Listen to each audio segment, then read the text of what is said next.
Hey Soul! Today's video is all about Master of Fastest deck, Red Dragon Archfiend. We're going over how the deck works, what it aims to achieve, and the secret for it to being competitive in today's game.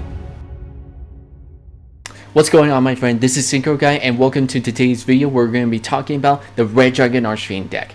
I remember when the support for this deck got revealed way back, and I was so excited because this deck really needs some new support in order to compete in today's game. I never got around to playing the deck, so I was really excited when I finally got around to it.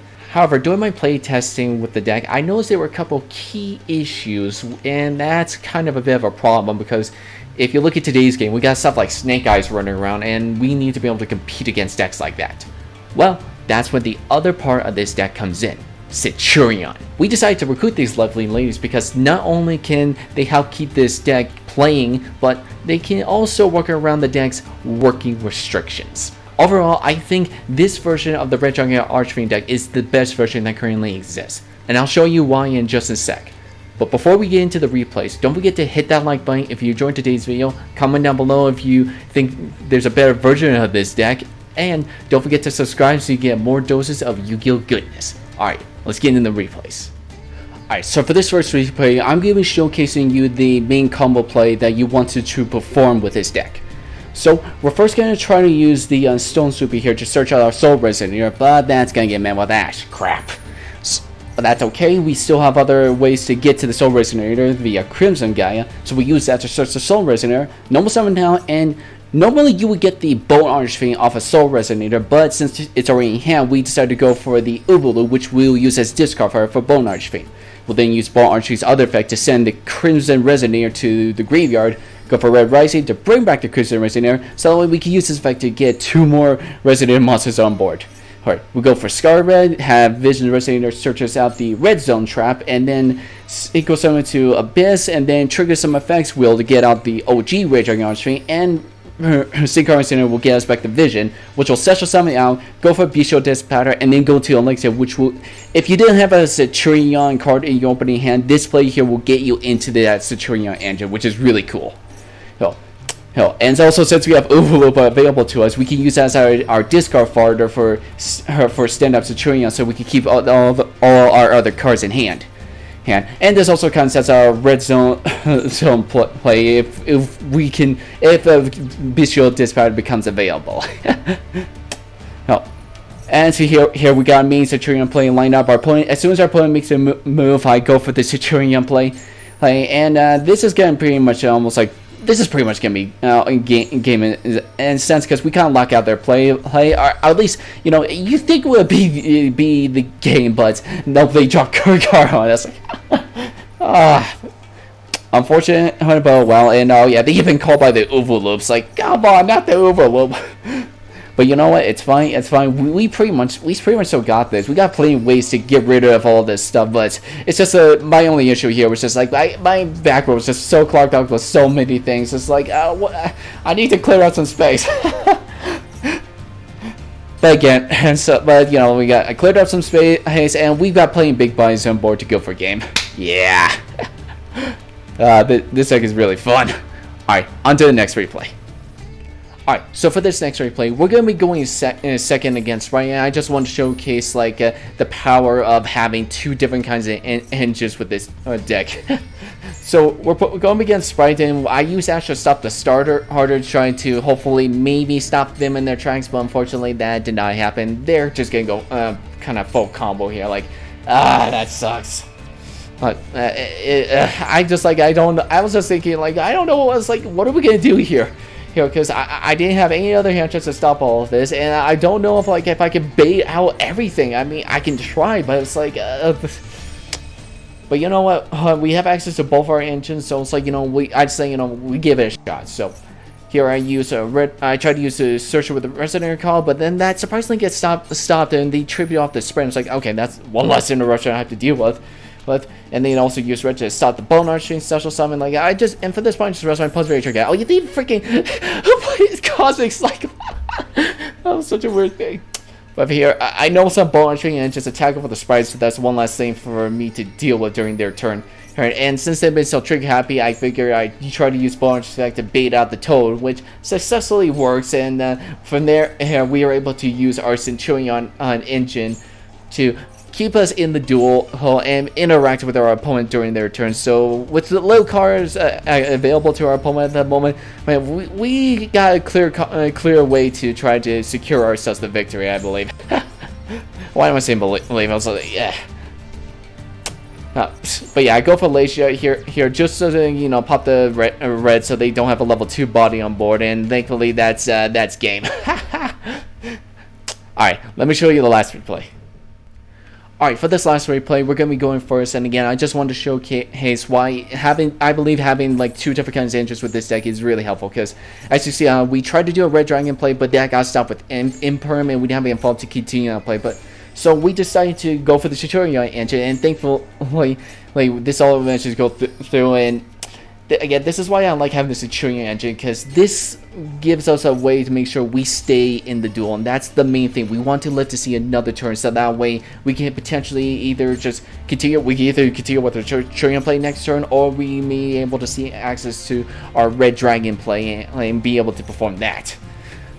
So we do we're doing like do main Centur-Ion play. Our opponent's playing. Like, I wasn't sure what they're playing first, but then I realized, like, oh wait, it's Flu.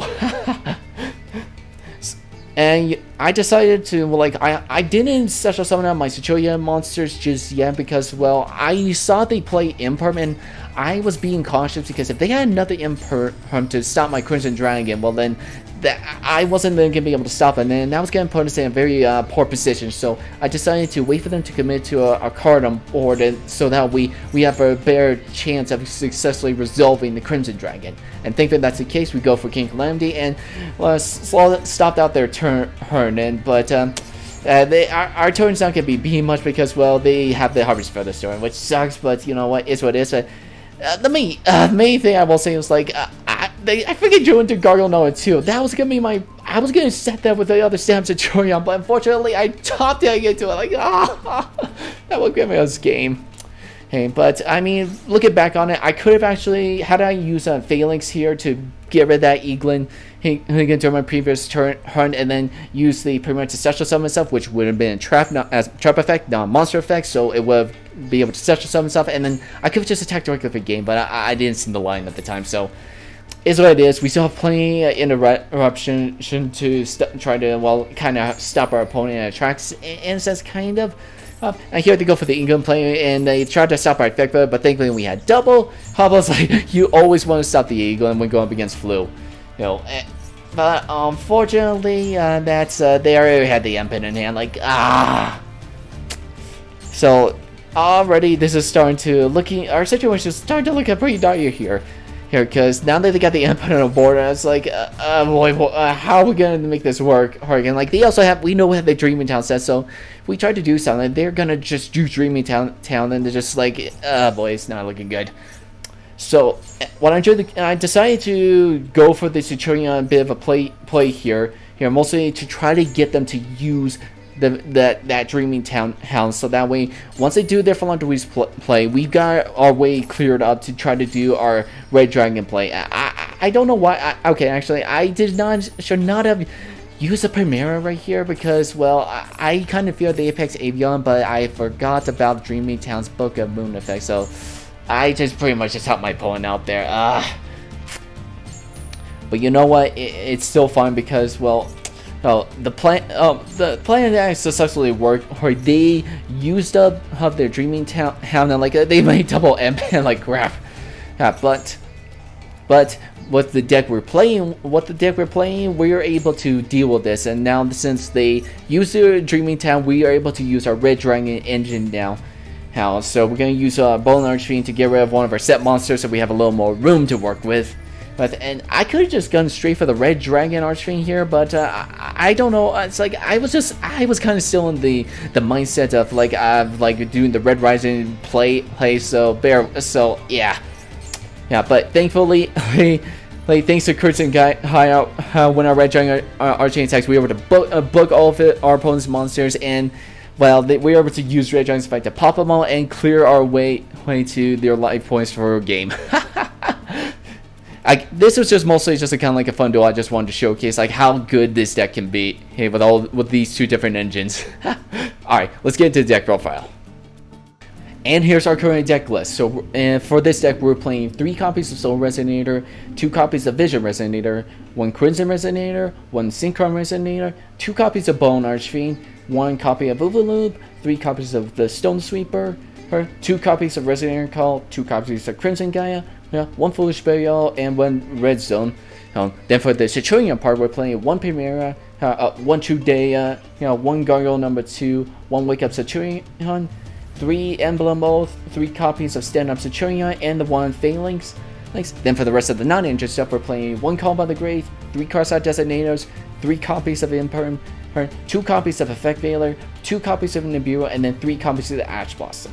Onto the extra deck, where we're playing 2 copies of Red Rising Dragon, 1 copy of Keelbelt, 1 copy of Red Dragon Archfiend, 2 copies of Red Dragon Archfiend, 1 Abyss, 1 Bane, 1 Bestial Powder, 1 Alexia, 1 Lacia, 1 Crimson Dragon, and then for the Crimson Dragon targets, we're playing Red Supernova Dragon, and King Calamity, and the Cosmic Blazar Dragon. And for the side deck, I've got 2 copies of Moonlit Chill, 2 copies of Ghost Ogre, 2 copies of Drone Lockbird, 1 copy of Archfiend Eccentric, which we get, funny enough, we can actually search off of the Soul Resonator, so she's kind of here to try to help us deal with any possible like Floodgate cards, provided it's down anti-spell. And then we're also playing 3 copies of Dark Blue No More, 2 copies of Lightning Storm, and 3 copies of Evenly Matched. So overall, again, I really enjoy this version of the deck. I think the Centur-Ion build of the Red Dragon Archfiend deck is definitely the better build. If you want to try to like lower this card to like closer to 40 cards, you could take out the Cross-Out Designators if you want. I will say it's like sometimes it's like I haven't really seen them, and sometimes it's like I probably don't need them because if one of the engine gets stopped, we can still use the other if needed. But it's like it's still kind of there just in case. Overall, this deck has been really fun. If I were to give this a score like out of a 100, I give this deck a 78 out of 100. In other words, rogue tier status.